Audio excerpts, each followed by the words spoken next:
तर भावांनो, आता विषय कसा आहे की आता कार्यक्रम वगैरे झाला, गेट टुगेदर होतं, ठराविक पोरं आलेली आणि तुम्ही काय काय जण आले नाही, जी व्हिडिओ बघताय ती लक्षात ठेवा, यायला पाहिजे तुझा भावांनो. एक नंबर कार्यक्रम झालेला. आणि ह्यो आहे तर 9वीचा वर्ग आहे आपला, 9वीचा वर्ग. आपण इथं वगैरे बसतो बघा, जे आहेत ना, अक्षा, त्यानंतर विजू, महिषा वगैरे, हे सगळे आम्ही इथं बसतो ह्या बेंचवर. आणि इथं बाकीची कशी कॉप्या करायला वगैरे बरं पडायचं म्हणून त्यानंतर ते असे हे करतात. इथं खिडकी सोडत नव्हती आणि नंबर धरायचाच नाही ना, सकाळचं गावात असल्यामुळे सकाळी बेंच मिळत नव्हता. नंबर धरायचा तर सकाळी कोण खिडकीच्या मागणे रुमाल टाकतोय, कोण दप्तर टाकतोय, असा विषय घडायचा. खतरनाक आठवण येते. आता आम्ही पूर्ण वर्गातली फक्त 3-4 जण आलोय, तिघच. मी, राकेश आणि सागर, तिघच तेवढे आलोय. आकाश माळवी पण आलेलं नाही. Happy birthday to you. Happy birthday to you, sir. Happy birthday to you. Happy birthday to you. Happy birthday to you. Ranjana Didi, happy birthday to you. जे माझ्यावरती प्रेम दाखवलं त्या प्रेमाबद्दल मी त्यांच्या कायमस्वरूपी जोपर्यंत आयात आहे तोपर्यंत मी आपल्या ऋणात राहण्याचं या ठिकाणी पसंत करतो. आपल्या सर्वांना मी पुन्हा एकदा या ठिकाणी शुभेच्छा देतो. जे वाटेल ते बोलायचं आहे. कुठं 9वी, 8वी, 9वी, 10वीचा जेवढा अनुभव आहे ते सगळं इथं सांगायचं आहे. आज विधान वादग्रस्त असतात, त्याच्यामुळे आम्ही भाषण करत नाही, असा विषय आहे. म्हणजे 25 वर्ष पूर्ण झालीत आपल्या हायस्कूलला, त्यामुळे सगळीजण आलासा, जेवढे आलायचा तेवढे त्यांना बघून भारी वाटते. आणि ज्यांना जमल्यांना नाही ती काय चॅनेलवर बघतीलच आपलं व्हिडिओ सगळ्यांचं. आणि माझा अनुभव सांगतो. सुरुवातीला जेव्हा 8वीला आलो त्यावेळी 7वीला वगैरे असंच होतं, म्हणजे कसं तरी पास झालेलं वगैरे होतं. 8वीत आलो, आर पाटील सरांचा मार तेवढा बघितला, अभ्यास करायला लागतोय, असा विषय झालेला. आणि आर पाटील सरांची एक हे सांगतो, जेव्हा म्हणजे सुरुवातीला जी बांदिवड्याची वगैरे येत होती वगैरे, गावातल्यांना काय माहित होतं चांगला अभ्यास करायला लागतो वगैरे, नवीन जी यायची मार बघायची परत यायचीच नाही, असा विषय व्हायचा. आणि दुसरा विषय म्हणजे सर आले नाही तर शाळेला, तिथं गाडी बघायची आधी वाजती काय, इथं परिपाठ चालू आहे, तिथं गाडी बघायची, तिथे गाडी दिसली नाही काय, हा चला चांगलं आहे, आता सर आले नाही. प्रार्थना झाली, डोळं उघडलं तर सर पुढ्यात, सपडलं सगळं, असा विषय व्हायचा. त्यानंतर सांगण्यासारखं काय नाही माझ्याकडे तरी सध्या. तर बाकीच्यांचं मनोगत बघूया, मी काय सूत्रसंचालन वगैरे करणार नाहीये, बाकीच्यांनीच आपापल्या मनानं बोलायचं आहे. तर सुरुवातीला कोण येणार आहे या, आजचा दिवस फक्त, उद्यापासून नाही. शिकवताना वगैरे की बाहेर तुम्हाला कोण काय सांगत नाही वगैरे, तुमचं तुम्हाला सगळं करायला लागतंय, किंवा जे जे वाईट अनुभव बाहेर आल्यात ते आधीच सरांनी सांगितलं होतं की असं असं होणार आहे, आणि तेच झालेलं. बाहेर तुम्हाला कोण विचारतच नाही. तुम्ही इथं अभ्यास केला, तुम्ही चांगलं शिकलात तरच तुम्हाला तिथं किंमत आहे बाहेर, असं दिसणार आहे. त्यामुळे चॅनलला सबस्क्राईब करा. आणि युट्यूबला आपलं नादो म्हणून चॅनल आहे, आणि इंस्टाग्रामला नादो ऑफिशियल आहे, त्यामुळे तिकडे पण फॉलो करा इंस्टाग्रामला सुद्धा. आणि आपलं आता एक व्हिडिओ जे इंस्टाग्रामचा आहे त्याला 4 लाख व्ह्यूज एका व्हिडिओला तरी पडल्यात, अशी आपली 5-6 व्हिडिओ तरी आहेत 4 लाखची. आणि माझं असं धोरण आहे की जेवढी मला साथ देतात किंवा जेवढी पोरं वगैरे आहेत त्यांना सगळ्यांना घेऊन मोठं व्हायचं, एकटंच मोठं व्हायचं नाही. नादो म्हणजे एकट्याचं माझं नाही. बदलायला लागते, अभ्यास करायला लागते. गेले की आधी पाटील सर पाडे विचारतात, आदलं मधले विचारतात. मग आम्ही तेव्हापासूनच तयारी केली. पाडं तर 30% परफेक्ट पाठ होतात, पण सरांनी विचारल्यावर त्याचं व्हायला लागलं. विचारलं की बेस दोन्ही सांगायला एवढं भिहायचं. मग त्यांनी कोरोनाचा काळ होता तेव्हा आम्ही 8वीत आलो. आणि 7वीत तुम्हाला माहित आहे कोण काय लक्ष देत नाही, सगळीकडे दंगा नुसता असायचा. तसंच आम्ही इथं बसलेलो, हॉलमध्ये बसलेलो, सगळे खाली बसलेलो, बेंच नव्हते तेव्हा. कोरोनाचा काळ असायचा त्यामुळं आठवड्यातून एकदा दुपारपासून पुढे शाळा असायची. मग आम्ही खाली बसलेलो आणि तासावर पण नव्हतं. मग असंच आम्ही दंगा करत होतो. आणि पाटील सर तिकडून आम्हाला जाताना दिसलेत ऑफिसमध्ये. मग पाटील सर आल्याआधी जरा सगळी शांत झाली, गेल्यावर परत दंगा सुरू झाला. आणि सरांनी आदल्या दिवशी आम्हाला चिन्हांचे नियम दिलेले, आणि आम्ही कुठे लक्ष ठेवले तेव्हा आम्ही आपले दंगा घेत बसतोय. आणि पाटील सरांनी आम्हाला दंगा करताना बघितलेलं, आलेत की तासावर घातले की चिन्हांचे नियम. आम्हाला कुठलं काय ते तेव्हा आम्ही पुढेच बसलेलो 3-4 तेव्हा हायस्कूल शाळेत 8वीत येताना पहिला मार्क खाणार आम्ही 3-4 विद्यार्थी. आणि तेव्हाच आम्ही मनाशी ठरवलं की आता बाबा 7वीत ना 8वीत आलोय, ही मराठी शाळा न हायस्कूल शाळा आहे, इथं अभ्यास करायला लागतोय. तेव्हापासून जे आम्ही अभ्यास करायला सुरू केला त्याचा इफेक्ट मग आता 10वीवर पडलेलाच आहे चांगला. आणि ह्या शाळेची एक खासियत आहे, असा कुठला पण अर्धा विद्यार्थी आणून 8वीत सोडायचा आणि त्याची 10वीचा मार्क लिस्ट बघायची, 100 नाही 101% त्याच्यात वाढ झालेली असणार, बदल झालेला असणार. आता मला विचारतात तू कुठल्या, आता मी कॉलेजवर आहे तर तिथं मला असं विचारतात कुठल्या शाळेवरून आलायस काय, तर मी आदराने सांगतो की मी श्री संत ज्ञानेश्वर माध्यमिक विद्यालय घुंगुर या शाळेतून आलोय, मराठी मीडियम मधून. माजी विद्यार्थी मेळावा जमवला त्याबद्दल माजी विद्यार्थी म्हणून मी आमच्या बॅच 11-12 च्या बॅच कडून आपल्या हायस्कूलचे मनापासून आभार मानतो. आणि त्यांचा मराठीचा मला वाटत नाही त्यांचा इथं म्हणजे एवढा गाढा अभ्यास आहे, त्यांनी एकदम उत्कृष्ट अशा पद्धतीने शिक्षण आम्हाला शिकवलं. मराठी वेळोवेळी उदाहरणं देऊन, अलंकार सांगून, म्हणी सांगून, बऱ्याच समाज सुधारक असतील किंवा आपले संत वगैरे होऊन गेले त्यांचे काव्य वगैरे असतील त्यांचे दाखले देऊन सरांनी उत्कृष्ट अशी मराठी शिकवली. आणि त्या मराठीला जोड देण्यासाठी आपले कराळे सरांनी त्यांची हिंदी भाषा पण उत्कृष्ट आहे आणि शिकवणं पण उत्कृष्टच आहे. आणि त्यात सांगायचं झालं तर एखाद्या विद्यार्थ्याने जर शाळा चुकवली तर हे 2 शिक्षक होते, त्यांना मला वाटतं आवडत होतं की नव्हतं ते त्यांना माहीत. खरं शिक्षक शाळा चुकवल्यानंतर मात्र सुतार सरांनी करायचं सर हमखास त्या मुलाला प्रसाद दिल्याशिवाय काय सोडत नव्हते, जोडीने येणार. आणि आपले मुख्याध्यापक सर ते कधी जास्त कोणावर चिडलेही नाहीत आणि कुणाला काही रागवले पण नाहीत. त्यांचा पण स्वभाव एकदम प्रेमळ होता.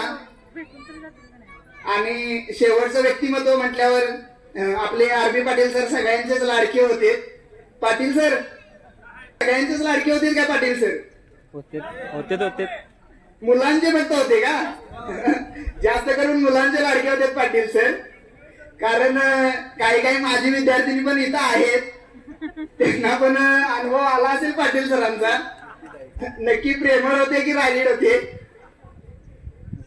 प्रेमळच म्हणता येतील, कारण शिक्षणाच्या बाबतीत प्रेम दाखवून जास्त चालत नाही आणि जास्त रागही करून चालत नाही.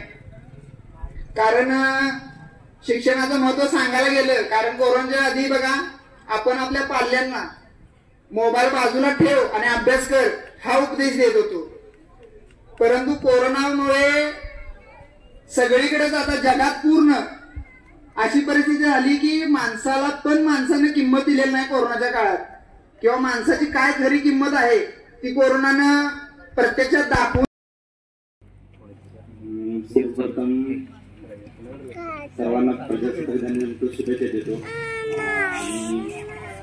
आणि या शाळेला जे सुरुवातीला जे रोपटं लावलं शाळेने संत ज्ञानेश्वर हायस्कूल, त्या रोपट्याचं आज वटवृक्षामध्ये रूपांतर झालेलं मोठं. म्हणजे सुरुवातीला आम्ही ची बॅच आहे ती 2001-2ची बॅच आहे. स्टार्टिंग तेव्हा मंदिरामध्ये शाळा भरत होती, तिथून सुरुवात केली. आणि हे खरंच संत ज्ञानेश्वर हायस्कूल एक ज्ञान मंदिर आहे. या ज्ञान मंदिरातून खूप असे चांगले विद्यार्थी बाहेर पडले, चांगले घडले, चांगल्या प्रकारे त्यांनी आपली ग्रोथ केली आणि शाळेचं पण नाव लौकिक केलं आणि शाळेने चांगली मुलं घडवली या शाळेतून. आणि त्यासाठी 25 वर्ष झाली शाळेला आणि 25 वर्षात अनेक विद्यार्थी चांगल्या क्षेत्रामध्ये बाहेर पडून चांगल्या क्षेत्रामध्ये गेलेले आहेत. आणि असेच या शाळेने खूप मुलांनी प्रगती करून शाळेचं नाव लौकिक करावं हीच सगळ्या माझ्या विद्यार्थ्यांना मी हे करतो. आणि 2 मिनिटं बोलून थांबतो इथं. जय हिंद जय महाराष्ट्र. आज आमच्या अवस्था सगळे इंजिनियर इथं 50% इंजिनियर बसलेले आहेत. त्यांनाही माहित आहे की इंजिनियरची आज किती अवस्था वाईट चालू आहे. त्यामुळे सरांनी आता इंजिनिअरिंग सोबत मेडिकल आहेत, इतर अनेक भरपूर फील्ड आहेत की बाबा त्यामध्ये आपण जाऊ शकतो. आणि आपल्या इथल्या एकंदरीत ग्रामीण भागाचा विचार करता की आपल्या इथल्या विद्यार्थ्यांना फक्त बाहेरच्या क्षेत्रातली माहिती कमी आहे. त्यामुळं कोणतं क्षेत्र निवडायचं, आता बरेचसे क्षेत्र आहेत, आर्ट्स कॉमर्स जरी असले तरी ह्या क्षेत्रातून पण निर्माण होणाऱ्या संधी खूप आहे. इंजिनिअरिंग म्हणजे सायन्स केलं म्हणजेच मोठ्या संधी मिळतात असं काही नाही. आज आर्ट्स कॉमर्स करणारे विद्यार्थी सुद्धा चांगल्या क्षेत्रात म्हणजे चांगले वेतन कमवतात. हा आहे. आता आपल्या समोर जिवंत उदाहरण आपल्या व्यासपीठावरती आहे की आमचे विश्वासराव पाटील त्या Volkswagen सारख्या मोठ्या ब्रँड कंपनीमध्ये आज कामावर रुजू आहे. त्यांचं कौतुक आहे की बाबा त्यांनी ते तिथवर सारखे आहेत. म्हणजे मी ज्यांची नावं घेते असं समजू नका, मला जेवढी माहिती आहे तेवढ्यांचीच मी नावं घेतोय. कारण आमच्या नंतरच्या बॅचची बरेचशी पोरं पण आज भरपूर चांगल्या क्षेत्रात काम करत आहेत. फक्त आम्हाला त्याची माहिती नसल्यामुळं आज ही संधी आहे की प्रत्येक विद्यार्थ्यांना आपल्या मुंबईचा विद्यार्थी कुठं काय करतो आणि आपल्या क्षेत्रात आपल्या पुढच्या विद्यार्थ्यांना कशी संधी मिळवून देता येईल यासाठी आज थोडक्यात मार्गदर्शन करावं. इतरही आज आपला माजी विद्यार्थ्यांचा मेळावा आहे, सोबत आपल्या चालूच्या विद्यार्थ्यांनी थोडं मार्गदर्शन मिळावं त्या दृष्टीनं पुढं त्याची माहिती द्यावी. एवढं बोलून माझी चर्चा संबोधन. जय जय महाराष्ट्र. अनुभव सांगायचं म्हणजे खूप आठवण आहेत 8वी 10वीच्या. आणि इथं बागेतलं एक घालवले दिवस कायमच आठवणी देतात. कारण ऑफ असलेला क्लास किंवा झालेला ब्रेक इथेच आम्ही कुठे ढगावरती बस, कुठे टवाळपळा कर असंच करत असायचो. आणि इथून खूप मार्गदर्शन भेटतं. म्हणजे जे शिक्षक आहेत किंवा आपले मुख्याध्यापक सर आहेत त्याच्याकडून चांगलंच मार्गदर्शन भेटतं. आणि त्या भेटलेल्या मार्गदर्शनामुळे भविष्यात जे काय असेल ते आपण चांगल्या रीतीने घडवण्याचा प्रयत्न करतो. आणि पाया इथूनच घडतो. कारण बेस आपला 8वी 10वीचा आहे. त्यांच्यामुळेच आपलं जो फ्युचर आहे, आपण जे काय शिकतोय, जो इंजिनिअरिंग करतोय ते बेस पक्का असल्यामुळेच आपण पुढचं काय करू शकतोय. एवढेच 2 शब्द मी त्याबद्दल मानतो. मला असं वाटतं की त्यांचा मार खाल्ल्यामुळे किंवा त्यांच्या ह्याच्यामुळे तर म्हणजे मुलं अभ्यास करत होते त्यांच्या भीतीनं. कारण आता मुलांना शाळेत मारत नाही. आता आमच्या मुलगी आता तिसरीला आहे माझी, पण शाळेत काय भीती दाखवत नाहीत काही नाही. त्यामुळे तिने अभ्यास असं हे करत नाही, मन लावून करणं वगैरे असं नाही. आता तिला ट्युशनला घातली, ट्युशनची टीचर एवढी ओरडती किंवा हे करते त्याच्या भीतीमध्ये ती हे करते, म्हणजे अभ्यास तरी करते करण्याला ती कधी घाबरून टीचर ओरडतात म्हणून. मग आपण सगळे म्हणतात की सर ओरडायचे आम्हाला हे करायचे, पण त्यांच्यावर त्यांचा हेतू चांगला होता. त्याच्यामुळे काही विद्यार्थी आतापर्यंत हे मॅथ्समध्ये आपल्या शाळेचा रिझल्ट चांगला आहे सगळे म्हणतात, पण ते खरंच आहे. सरांनी चांगलं शिकवलं त्याच्यामुळे काही चांगल्या आता हुद्द्यावर आहेत किंवा चांगलं त्यांच्या आयुष्यात पुढे गेलेले आहेत. 10वी झाल्यानंतर मुलींना म्हणजे काय करायचं म्हणजे आम्ही पण विचार केला होता हे होईल ते होईल, पण तसं काही झालं नाही. पण एक पुण्यात जाऊन एक चांगला स्टार्टअप केला मी. माझं स्वतःच ब्युटी पार्लर आहे आणि त्या क्षेत्रात आज मी चांगल्या प्रकारे माझं काम बजावत आहे. मला धाडस होत नव्हतं, पण मित्र म्हणला की थोडं या टाइम मला काही थोडं का विना स्टेज करून घेतलं. पण मला या माझ्या शाळेचा आदर आहे म्हणून मी या शाळेविषयी बोलायसाठी समोर आलं. तरी मी 7वी असताना म्हणजे 1ली ते 7वी त्या दरम्यान बरेच वेळा दंगामस्ती अभ्यास न करता दंगामस्ती जास्त लक्ष दिलं. त्यानंतर माझी बॅच 2022-23 ही माझं 10वीचं वर्ष होतं. आणि मी सुरुवातीला जिथं 8वीला आलो त्यावेळी मला माहित होतं की आरपाडी सर हे गणेश शिक्षक लय मारतात. त्यानंतर कराय सर त्यांचे शिस्त चांगली आहे, पण एखाद्या जर मनात आलं तर एकदम पाकिस्तानच्या विषयी जास्त मारतो. पण मी त्या दृष्टीने एवढा जास्त विचार न करता त्यांचा मार न खाऊ नये यासाठी काय करावं यासाठी मी पहिला विचार केला. त्यावेळी होता सुरुवातीला कोरोनाच्या दिवसात आमची 8वी 9वी 10वी या बॅचेस ना कशी आज सोमवारी 8वी तर उद्या मंगळवार 9वी असं 8वी 9वी 10वीचे दिवस एक दिवस करायचे. एक दिवस असा आला की आम्हाला बोलवली होती. त्यावेळी आम्ही दंगा करायचो 7वी प्रमाणे. पण एक दिवस आम्ही आलो त्या दिवशी पाटील सर आमच्या वर्गात पडून गेले नंतर आम्हाला वाटलं की गेली सर ठीक आहे, चला दंगा चालू परत. पुन्हा एकदा सर आले बघा, हे सगळे शांत झालं. सरांनी विचारले बाळांनो काल तुम्हाला मी एक सूत्र सांगितलं, काल सूत्र दिली तुम्ही पाठ केली. आम्ही बघायला म्हणलो काय करतात, हो सर सर गेले. पण सरांनी जे सूत्र घातले की ए आय बीचा वर्ग भावानं सांग, त्यावेळी कोणच काय सांगितलं. सरांनी विचारलं अरे काय झालं, काय सांगताय का नाही, का मार पाहिजे. पण आम्ही काय सांगितलं नाही. सर गेले पाठीमाग, आम्ही थोडं जास्त भारी वाटले गेले. पण पाठीमाग जसं मारत आले अंगात भ्या वाटायला लागली की मी पुढे मी मार खायला मारतो. पण शेवटी पडला मला स्वतः. त्यानंतर मी सरांना सांगितलं सर ए आधी बीचा वर्ग बरोबर बी वर्ग आधी 2 आधी बीचा वर्ग असंच होत आहे. सर म्हणजे तुला इथे तुला सांगितलं का नाही, मला माहिती सर मारते म्हणून मी ह्या ठिकाणी सांगितलं होतं. नंतर सरांनी ते मला फोकस जे केला माझ्यावर की बा तू करू शकतोस, ह्या दृष्टीनं मी गणित या विषयात झेप घेतली आणि मला 10वीला बोर्डामध्ये 100पैकी 99 गुण मिळाले. हे माझं श्रेय थोडं आहे पण सरांचं श्रेय यात जास्त आहे, ज्यांनी मला माझ्याकडून करून घेतले. सराव महत्वाचा असते, अभ्यास करण्यासाठी सराव महत्वाचा असतो आणि या सरावातून मला जे यश मिळालं ते मी माझ्या शाळा आणि माझ्या गुरुजनांना सगळं.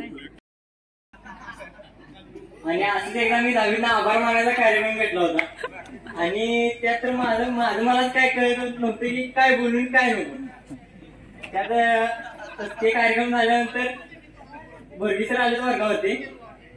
बोरगी सरांनी चालूच केला पट्टा की सगळा कार्यक्रम चांगला झाला, फक्त आभार काय मांडलं नाही चांगलं. असं झाल्यानंतर मग आम्ही एकदा खेळायला गेलो होतो सरूडला खेळायला गेल्यानंतर बोरगी सर अँकरिंग का आज काही करत होते तिथे आणि मी रनिंग मध्ये भाग घेतला होता. तिथे तर बोरगी सराला मदत काय झालं, मग मी म्हणलो सर 4था नंबर आला. सरांनी हाय त्या जागेवरती म्हणजे कोण आहे कोण नाही बघताच माझी तिथं हेच करायला चालू केली सरांनी. तो राग मी मनात धरून मग रनिंगचं प्रॅक्टिस वगैरे चालू केलं. तेच प्रॅक्टिस आज मला कोणत्या ध्येयावर घेऊन जाईल हे काय सांगता येत नाही. त्यामुळे मी बोरगे सरांचे आभार मानतो की ते जर आज बोलले नसते तर आज मी ह्या लेवलला आलो नसतो. कारण की हा स्टेजवर यायचा माझा हा दुसरा टाइम आहे. आणि आरबी पाटील सर काय सांगायला नको, तिने माझ्याकडून एकच प्रमेय पाठ करून घेतला होता, पायथागोरसचा प्रमेय. ते तरी काय अजून माझ्या लक्षात गेला नाही. सरांनी जे पोरं वर्गामध्ये काय करते ते सांगायला पण आम्हीच होतो आणि करायला आम्हीच होतो. 20-21 आरबी पाटील सरांचा गुरुवारचा दुपारचा तास असला की बेकरी जाऊन बसायचे, ते पण सरांनी आम्ही सांगायला होतो. आम्ही पण त्यात होतो, फक्त सरांनी आमची नावं काय सरांनी आम्ही सांगितली नाही. आणि एवढे पण माझे 2 शब्द संपवतो. जय श्रीराम. जय श्री. शिक्षक कसा असावा, म्हणजे आज पण आहे कॉलेजमध्ये शिकतोय, तिथले शिक्षक आहेत. म्हणजे एक मराठी विषय सुधार सरांचा मराठी विषय असायचा, पण आज पण सर खरंच सांगतो म्हणजे की आज कॉलेजमध्ये पण शिकतोय, जिथं पण शिकलोय, तुमच्या मराठी विषयाचा तोड नाही, खरंच तोड नाही. आणि बोरगे सरांचं एक म्हणजे इतिहास विषय, आम्हाला बोरगे सरांचा तास असला की सगळी पूर्व एकदम निवांत. हा बोरगे सर आलेत ना, हा आता म्हणजे आपण माझ्या मागे बोलू पण शकतोय, सगळंच करू शकतोय. बाकीच्या विषयांचा गणित वगैरे बोरगे सरांच्या तासाला सोडवायची. बोरगे सर पुढे बसले की म्हणजे पुढे शिकवत राहायचे. पण बोरगे सरांचे इतिहास एक नंबर इतिहास शिकवणं होतं. मुलांना मुद्दे काढून देणे. परत आपले कराळे सरांचं भूगोल, कराळे सरांच्या भूगोलला तोड नव्हती. ह्या 2 विषयांच्या मुळे सामाजिक शास्त्र 10वीमध्ये मला 98% आहेत. कारण ह्या सरांचं याच्यात खूप मोठं योगदान आहे की हा सरांनी शिकवलं हे झालं. परत या मेळाव्याच्या शेवटी आपल्या मार्गदर्शकांचा प्रतिनिधी म्हणून मी आपल्यासमोर व्यक्त होते. आणि या प्रसंगी मध्यंतरी ग्रुपवरती कोणीतरी मेसेज केला होता की सर आम्हाला पुन्हा एकदा वाटते की आम्ही तुमच्या तासाला बसावं. आणि प्रत्युत्तरादाखल मी त्याला रिप्लाय दिला होता की मुलांच्या मुळं खरं तर आईला महत्व येतं, आईमुळं मुलांचं महत्व कधीच नसतं. कारण जन्माला आल्यानंतरच ते बाळ एखाद्या स्त्रीला मातृत्व दान करतं. तद्वत तुमच्या सगळ्यांच्या मुळे या शाळेला महत्व आहे. आणि म्हणून साधारणतः 500-550 लोकांचा हा माजी विद्यार्थ्यांचा ग्रुप. अश्विनीनं मगाशी भावना अतिशय योग्य व्यक्त केली, कारण या शाळेमध्ये माजी विद्यार्थ्यांची संख्या किमान 1500 आहे आणि हजर किमान 200. हरकत नाही. मात्र असं जरी असलं तरी सुद्धा एक गोष्ट मात्र महत्वाची आहे. पमू शिंदेची एक कविता आहे, ती कविता मी पुन्हा एकदा ऐकवतो. कितवी त्या बॅचला होती मला आठवत नाही, पण होती हे नक्की. वाचून दाखव. 100% पाठीमागनं प्रतिसादच येईना.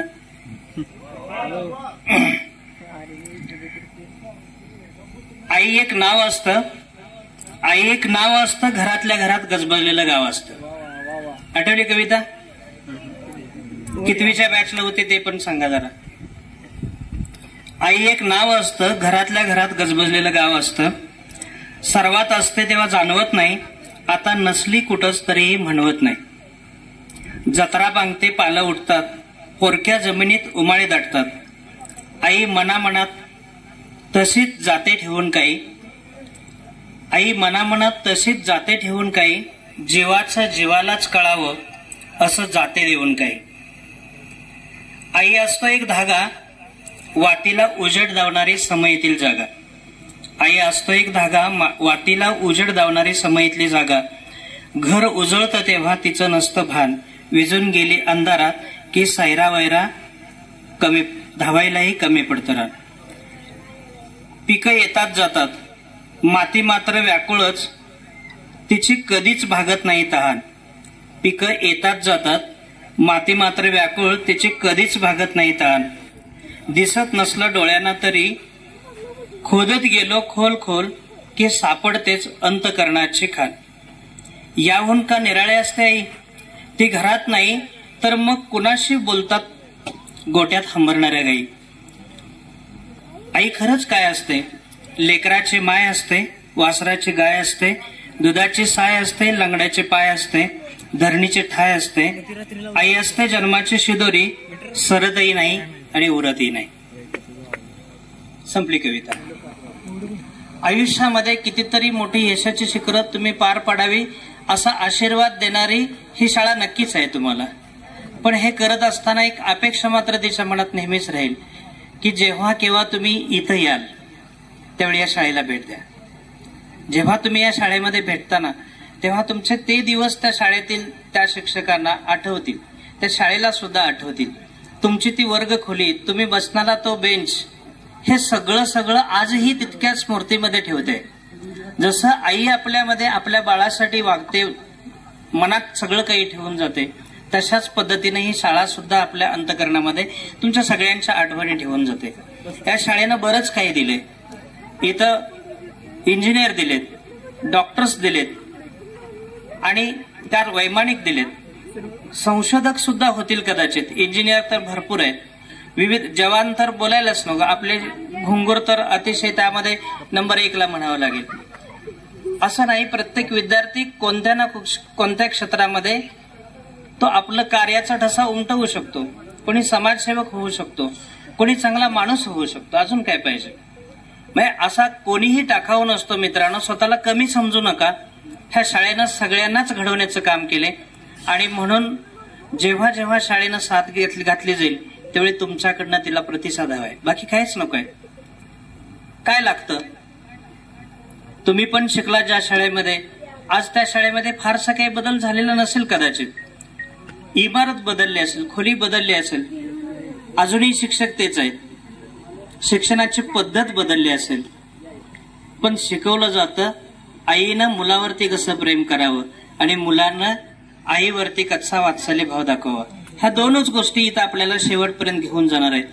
तुम्हा सगळ्यांना या श्री संत ज्ञानेश्वर माध्यमिक विद्यालयाच्या सर्व गुरुवर्यांच्याकडून, ह्या आईकडून तुम्हाला अनेक अनेक आशीर्वाद असतील. हा